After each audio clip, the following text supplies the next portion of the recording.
لوړ د خاټو کور دی وی خو مور دی وی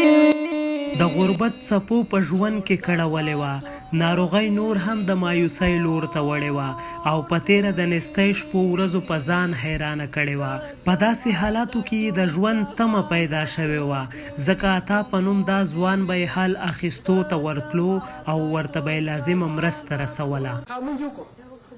دعا دې وکړي چا ته دې وکړي دعا دې کړي حالا دعا وکړه وایې مورې مازیګری دې دعا وکړه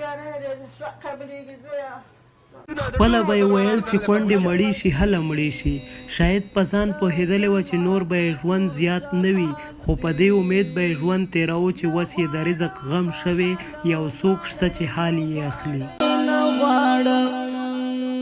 نه غواړم محل او مړی نه غواړم لمونځ ګزاره قرآن کریم تلاوت کوونکې دا سپین سرې مور به په نه خبره په ژړا شوه داسې لکه چې د هر چا مروره وي په دې کور کې به یوازې اوسېده تشو دیوالونو ته به یو خوا بل خوا سترګې اړولې راړولې او هر رقم غم به یې په ځان بیل په بیله تېروه مړی نه غواړی نه غواړم